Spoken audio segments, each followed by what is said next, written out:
नमस्कार, बुलेटिन में आपका स्वागत है। मैं हूं आपके साथ आशा सरमाल। चलिए शुरुआत करते हैं बुलेटिन की इस वक्त की बड़ी खबर से शुरुआत करेंगे। आपको बताते चले कि श्रीनगर आपको लिए चलेंगे, जहां पर आप देखिए विधानसभा चुनावों को मद्देनजर रखते हुए किस तरह से काम जो है वो चलता हुआ नजर आ रहा है। जम्मू कश्मीर में विधानसभा चुनावों का इंतजार कर रहे हैं लोग, और इस साल विधानसभा चुनावों पर फिलहाल यहाँ पर असमंजस की स्थिति बनी हुई है और विभिन्न सियासी दल अपनी ओर से पूरी तरह कमर यहां पर कस चुके हैं। इस वक्त की बड़ी अपडेट जम्मू कश्मीर से आप देखिए किस तरह से विधानसभा चुनावों को मद्देनजर रखते हुए सामने आ रही है, जहां पर आम जनता विधानसभा चुनावों का इंतजार करती हुई नजर आ रही है कि आखिर कब यहां विधानसभा चुनाव करवाए जाएंगे। इससे पहले सुरक्षा व्यवस्था को चाक चौबंद करने के लिए रिव्यू बैठकों का इंतजार था, लेकिन वो भी शुरू हो चुकी हैं। और इसके साथ साथ परिसीमन की अगर बात करें तो परिसीमन आयोग अपना काम करता हुआ नजर आ रहा है, लेकिन इस बीच असमंजस की स्थिति विधानसभा चुनावों को मद्देनजर रखते हुए बनती हुई नजर आ रही है, जहां पर आम लोगों की नजर यहां विधानसभा चुनावों पर टिकी हुई है कि आखिर कब जम्मू कश्मीर के अंदर विधानसभा चुनाव यहां पर कराए जाएंगे।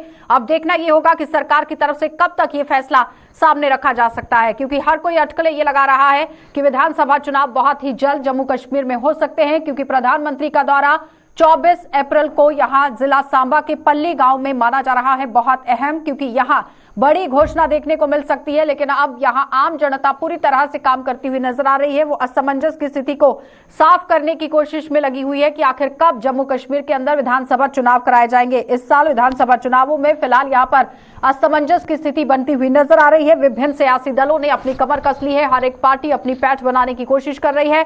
लगातार यहां पर जनाधार बढ़ाने की कोशिश, आम जनता से रूबरू होने की कोशिश जारी है। लेकिन विधानसभा चुनावों को मद्देनजर रखते हुए क्या कुछ अपडेट है, हमारे सहयोगी सैयद तजम्मुल हमारे साथ जुड़ चुके हैं। तजम्मुल, आपसे जानना चाहेंगे कि हर कोई ये कहता हुआ नजर आ रहा था कि बहुत ही जल्द विधानसभा चुनाव जम्मू कश्मीर में करवाए जाएंगे, लेकिन आखिर अब यहां असमंजस की स्थिति जो है वो बनती जा रही है। क्या कहेंगे, कब तक विधानसभा चुनाव जम्मू कश्मीर में हो सकते हैं? काफी वक्त हुआ कि जब विधानसभा के चुनाव होने चाहिए थे, क्योंकि किसी भी राज्य में, किसी भी यूटी में आप अवामी सरकार नहीं दे रहे हैं, तो इसका गालिबन ये मतलब हुआ कि ऊपरी लेवल में कहीं ना कहीं कुछ खामियां हैं।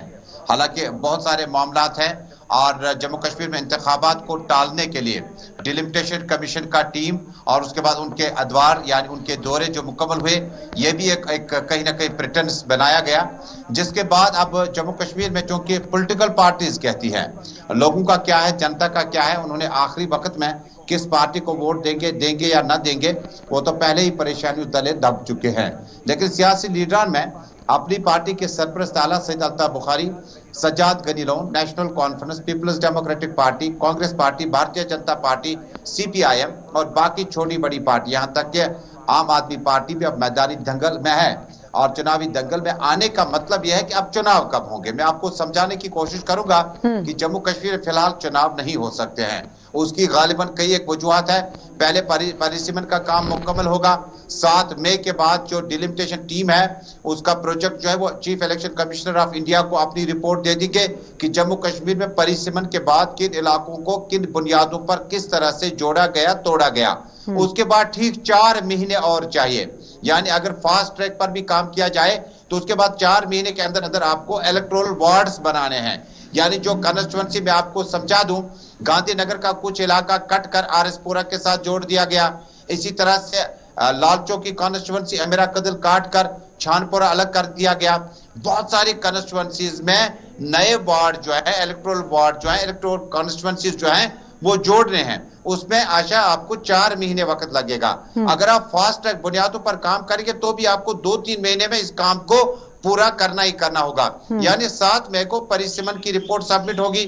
उसके बाद जून, जुलाई, अगस्त, सितंबर तक आपको जम्मू कश्मीर में इलेक्टोरल वार्ड्स बनाने के लिए 4 महीने चाहिए। उसके बाद सर्दियां शुरू हो जाएगी, अक्टूबर नवंबर का महीना होगा और बहुत सारे लोग जो होंगे, जिसमें गुज्जर बकरवाल जो हैं वो माइग्रेशन करके अपने अपने इलाकों की ओर वापस जाते हैं, जो कि अप्रैल मई के महीने में दूसरे इलाकों की तरफ कूच करते हैं।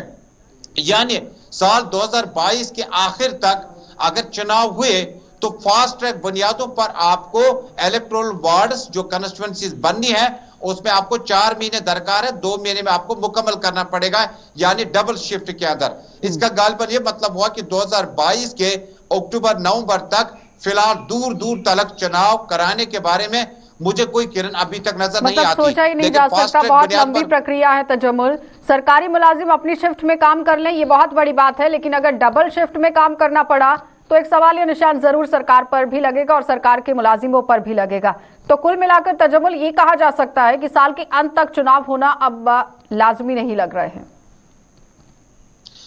देखिए, जो इलेक्शन कमीशन के साथ मुलाजमीन है, मैं आपको एक बड़ी बात बता दूं कि जम्मू कश्मीर में क्या बल्कि पूरे सब कॉन्टिनेंट में हमारे, चाहे वो श्रीलंका हो, पाकिस्तान हो, बांग्लादेश हो, इंडिया हो, हमें बड़ी बदकिस्मती है कि हमारा चुनाव कमीशन जो है वो अलग नहीं होता है।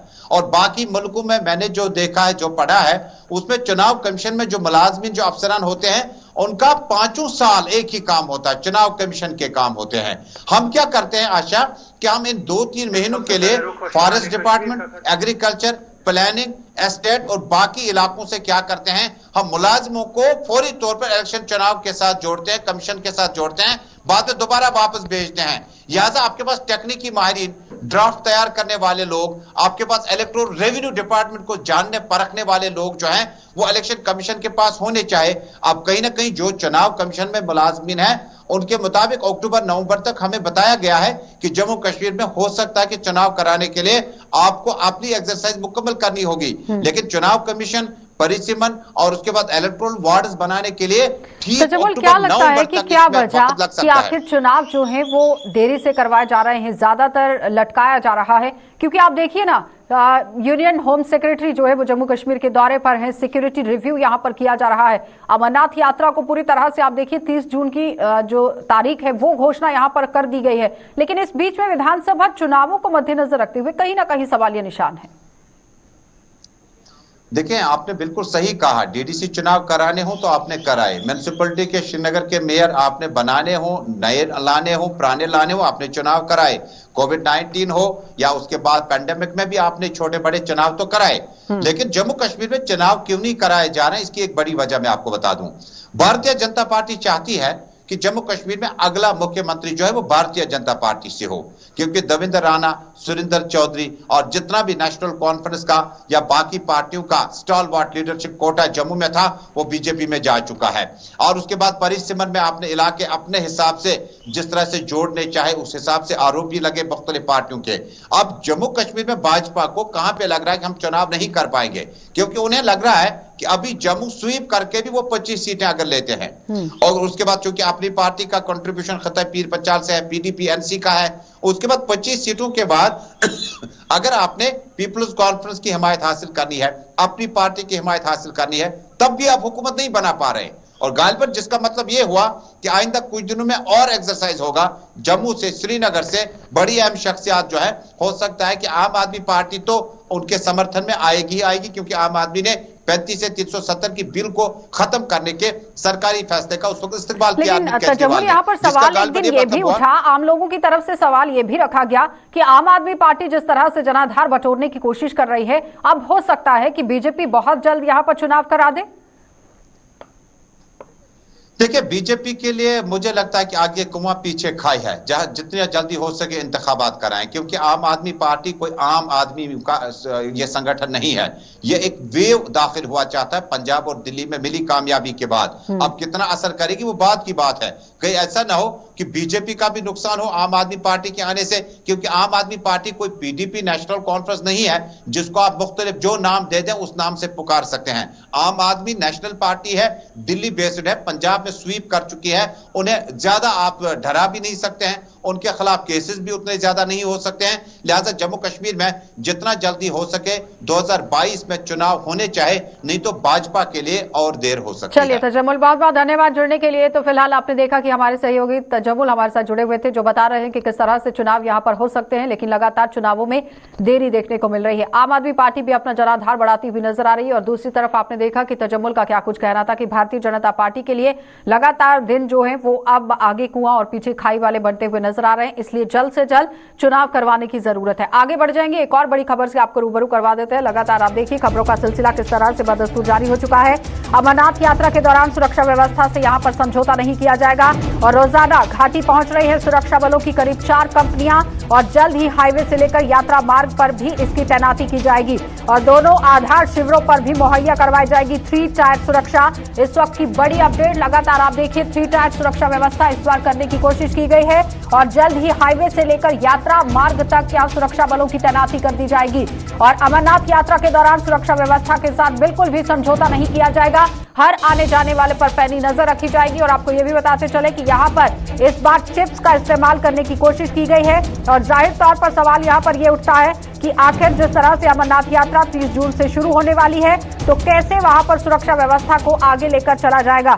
और आपको यह भी बताते चले कि लगातार आप देखिए किस तरह से अमरनाथ यात्रा के दौरान सुरक्षा व्यवस्था पर कामकाज करने की कोशिश की गई, क्योंकि घाटी के अंदर रोजाना सुरक्षा बलों की 4 कंपनियां अमरनाथ यात्रा के लिए यहां पर रुक करती हुई नजर आती हैं, क्योंकि दोनों रूटों पर तैनाती को बढ़ाया गया है और जाहिर तौर पर जब तैनाती को बढ़ाया गया है तो वहां पर कंपनियों को भी लगाया जा रहा है और दोनों आधार शिविरों पर भी सुरक्षा व्यवस्था की 3 टायर सिस्टम यहां पर स्थापित करने की कोशिश की गई है। फिदा हुसैन ने हमारे साथ ज्वाइन किया है। फिदा, जिस तरह से अमरनाथ यात्रा पर आतंकियों की नजर रहती है और इनपुट्स भी रहते हैं, उसे मद्देनजर रखते हुए सुरक्षा व्यवस्था को बढ़ाया गया है, किस तरह से किया गया है वहां पर सारा काम?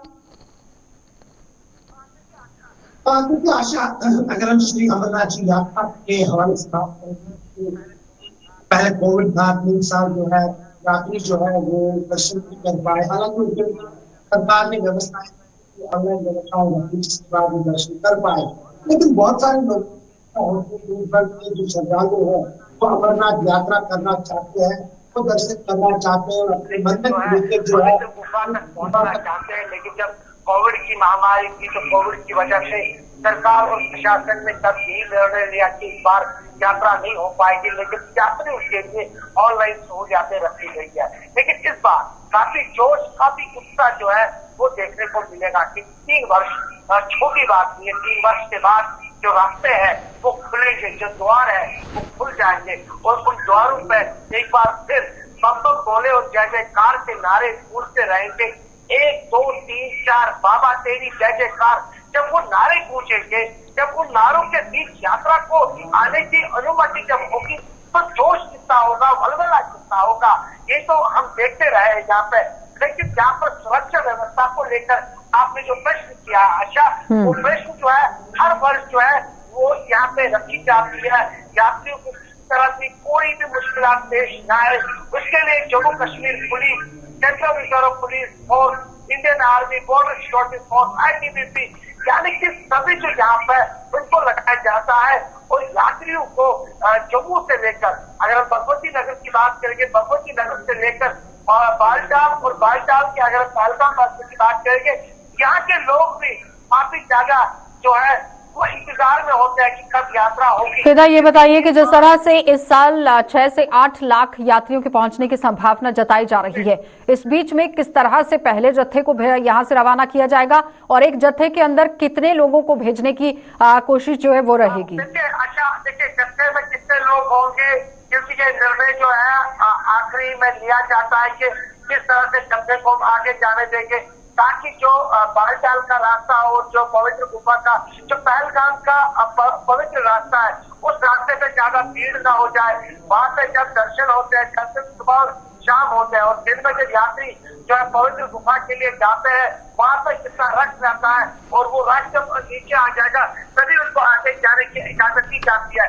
क्योंकि निर्णय जो है जैसे प्रशासन से हमें सख्त लिया है, प्रशासन चाहेगी, चाहे वो अनंतनाग के प्रशासन हो या गांधरबल प्रशासन हो, उन्होंने यहाँ पे इसके लिए मीटिंगों का आगाज किया है, मीटिंगें ले रहे हैं। पानी, बिजली, स्वास्थ्य, हर कोई सहूलियत जो है। फिदा, ये बताइए कि विश्व हिंदू परिषद की तरफ से कई तरह की मांगे जो है वो सामने रखी गई थी, जिस पर अमल भी हुआ। रामबन के चंद्रकोट इलाके में यहाँ पर बेस कैंप बनाया गया, लेकिन और भी अगर हम पहलगाम की बात करें, बालटाल की बात करें, जो यात्रा मार्ग हैं वहां पर बेस कैंप बनाए जाते हैं। स्वास्थ्य सुविधाओं को लेकर किस तरह से वहां पर व्यवस्था की गई है?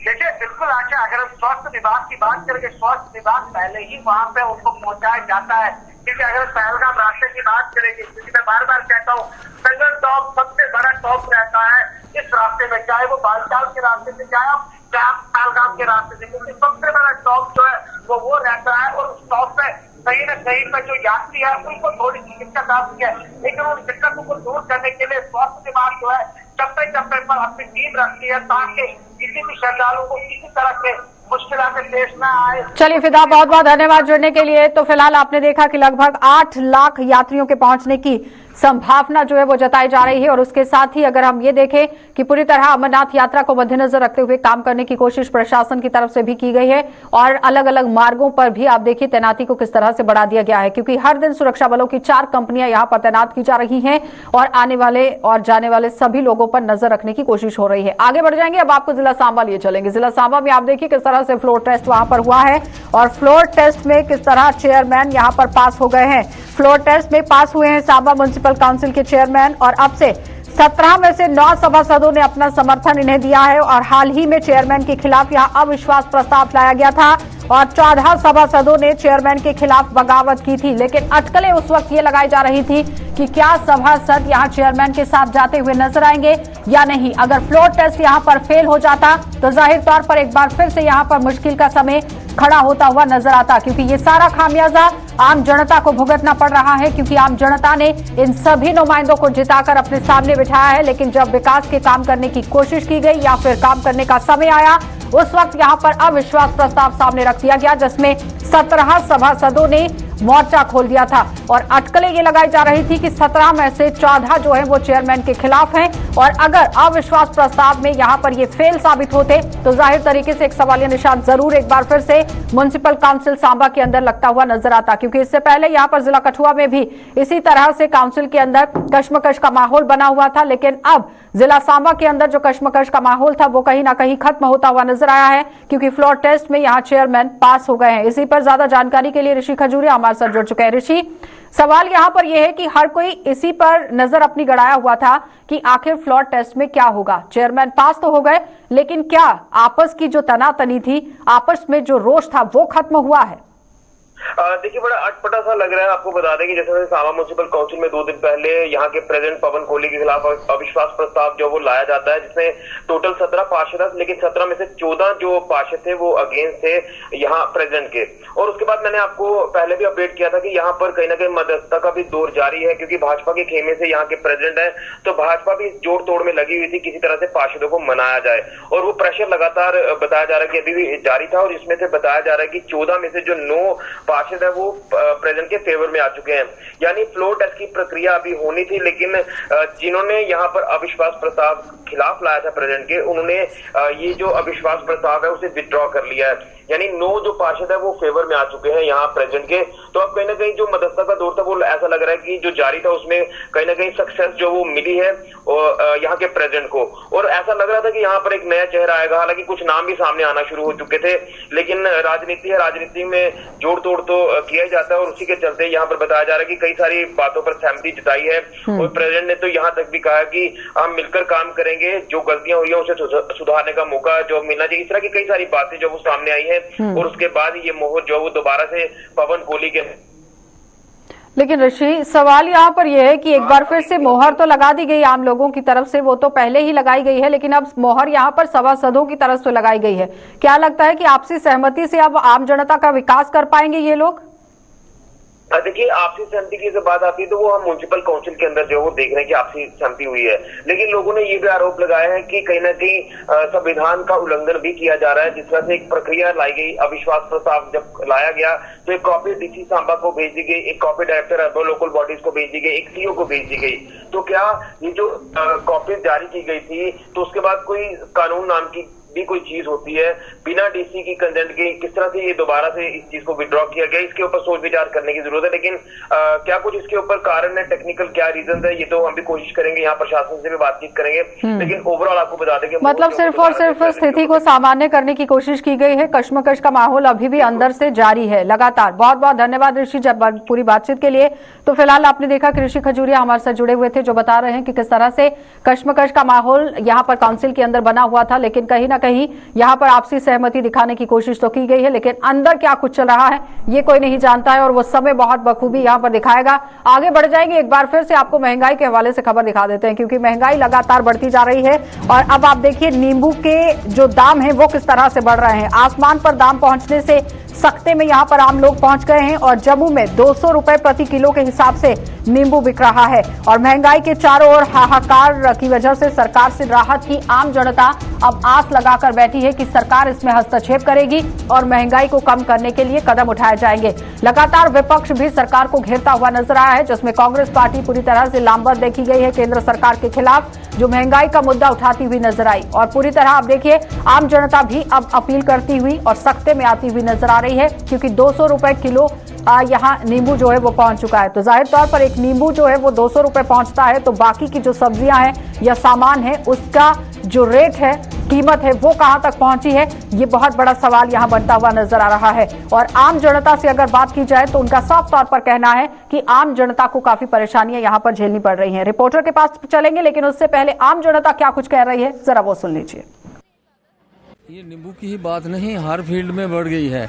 घर का खर्चा चलाना मुश्किल हो गया है। कम से कम गवर्नमेंट को कुछ सोच विचार करना चाहिए। ये सोचते होंगे मंत्री संतरी के हमारी तनख्वाह काफ़ी है तो हमारा तो फर्स्ट क्लास चलता है, ये लेबर क्लास जो है छोटी तो ये मरती रहे, इसमें क्या है। तो इसलिए इनको सरकारी लोगों ने इनको इलेक्ट करके भेजा है, इनका काम है इन सब चीज़ों पर सोच विचार करना। कहाँ से अब हमारा inter state inter countries distributions होती हैं जिसमें हम वहाँ से आलू लाते हैं, जहाँ से हम अंगूर बेचते हैं, ऐसा सिस्टम है। तो जो सस्ती चीज़ है हमारे यहाँ महंगी है वो वहाँ से लाएं। ये लोगों के लिए खरीदना ही मुश्किल, हाथ लगाना मुश्किल हो जाएगा। खरीदने की तो बात ही छोड़ो, दुकानदार भी बोलेंगे भाई हाथ मत लगाओ नींबू को, क्योंकि ये तो सोने पर पैसे लगेंगे। इसलिए ना मेरी यही प्रार्थना है आपसे भी मीडिया, ये नींबू की ही बात नहीं, हर फील्ड में बढ़ गई नजर आ रहे हैं कि यहाँ पर जो रेट्स बढ़ गए हैं उस पर ध्यान देने की जरूरत है। रितिका हमारी संवाददाता ने हमारे साथ ज्वाइन किया है। रितिका, ग्राउंड पर आप पहुंची हुई थी, लोगों से भी आपकी बातचीत हुई है, यहाँ पर काफी परेशान लोग देखे गए हैं, क्या कोई आश्वासन किसी प्रशासन की तरफ से या कोई विभाग की तरफ से, सरकार की तरफ से? जी, अभी तक किसी भी प्रकार का कोई आश्वासन तो निकल के नहीं आया है, पर लोगों की माने तो लोगों का सीधे साफ शब्दों में एक ही बयान है कि महंगाई की मार जो है वो लगातार उन पे पड़ रही है और यहाँ पे घर पे इस्तेमाल होने वाली चीजें जो है वो लगातार महंगी होती जा रही है। और जम्मू कश्मीर की मैं बात करूं, पेट्रोल डीजल के रेट से तो लोग परेशान थे ही, पर गर्मियों में इस्तेमाल होने वाला एक आम यूज होने वाली चीज जो है नींबू, उसका रेट भी आज के टाइम में जो कि कम हुआ है तो 200 रुपए किलो के हिसाब से चल रहा है। तो जो आम आदमी खरीदने के लिए आते हैं तो रेट सुन के ही उल्टे पैर उन्हें वापस चले जाना पड़ता है। तो इसका सीधा साफ असर कहीं ना कहीं व्यापारियों पे भी पड़ रहा है, क्योंकि पहले जो लोग सामान जो है बिना सोचे समझे खरीद के घर ले जाया करते थे गर्मियों में, अब 10 बार सोच के तो फिर वो खरीदने के लिए आगे आते हैं। रितिका, अब सवाल यहाँ पर यह है कि जो विपक्ष लगातार केंद्र सरकार को घेरने की कोशिश कर रहा था उसमें कहीं ना कहीं आम जनता अब अपनी सहमति देती हुई नजर आ रही है। जी, आपको कहना चाहूंगी कि आम जनता की एक ही डिमांड है कि महंगाई कम कर दी जाए।